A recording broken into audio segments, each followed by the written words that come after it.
Hi friends, welcome to tasty சமையல். நம்ம சேனலை சப்ஸ்கிரைப் பண்ண கீழே இருக்க சப்ஸ்கிரைப் பட்டனை கிளிக் பண்ணுங்கள். கூடவே பக்கத்தில் இருக்க பெல் ஐக்கானையும் கிளிக் பண்ணுங்கள். அப்போ தான் நான் போடுற வீடியோஸ் எல்லாம் உங்களால் உடனுக்குடன் பார்க்க முடியும். இன்றைக்கி நம்ம சேனலில் ரொம்பவே சூப்பரான சீஸி பொட்டேட்டோ தோசை எப்படி செய்கிறதுன்னு பார்க்கலாம். வாங்க வீடியோக்குள்ளே போகலாம்.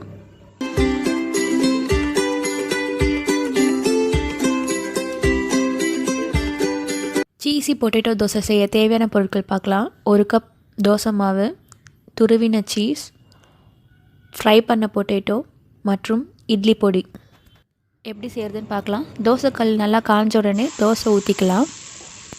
இது கிட்ஸ்க்கு லஞ்ச் பாக்ஸ்க்கு நீங்கள் பேக் பண்ணி தரலாம். இதில் நம்ம சீஸ் ஆட் பண்ணியிருக்கோம். ஸோ அதில் சீஸில் பார்த்திங்கன்னா ப்ரோட்டீன் கண்டென்ட் ஜாஸ்தியாக இருக்கும்.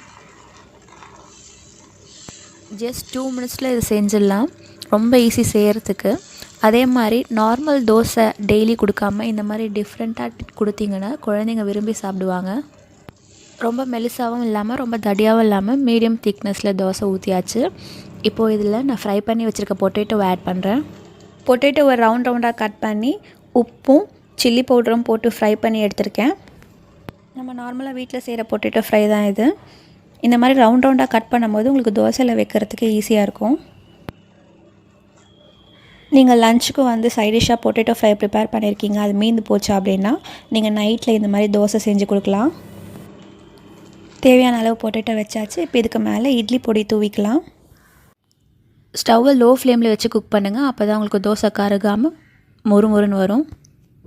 இட்லி பொடி தூவிட்டு தேவையான அளவுக்கு மேலே துருவின சீஸ் ஆட் பண்ண போகிறேன். சீஸ் ஆட் பண்ணியாச்சு. இப்போ இதில் நான் நெய் விடுறேன். கிட்ஸ்க்கு கொடுக்குறோம் அப்படின்றதுனால இதில் நான் நெய் விட்டுருக்கேன். உங்களுக்கு நெய் வேண்டாம் அப்படின்னு விருப்பப்பட்டிங்கன்னா நீங்கள் எண்ணெய் கூட விட்டுக்கலாம். லிட் போட்டு மூடி ஒரு 1/2 மினிட் போல் குக் பண்ணலாம். இப்படி மூடி போட்டு குக் பண்ணும் போது உங்களுக்கு 2 சைடும் நல்லா தோசை வெந்திருக்கும். கீழே பார்த்திங்கன்னா நல்லா ரோஸ்ட்டாக மொறுன்னு இருக்கும், மேலே சாஃப்டாக இருக்கும். அடியில் ரொம்ப கிறிஸ்பியாக மேலே சாஃப்டாக சூப்பராக சீஸி பொட்டேட்டோ தோசை ரெடி ஆகிடுச்சு.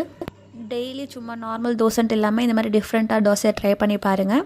இந்த வீடியோ உங்களுக்கு பிடிச்சிருந்தா லைக் பண்ணுங்கள், ஷேர் பண்ணுங்கள். நம்ம சேனலை மறக்காமல் சப்ஸ்கிரைப் பண்ணுங்கள்.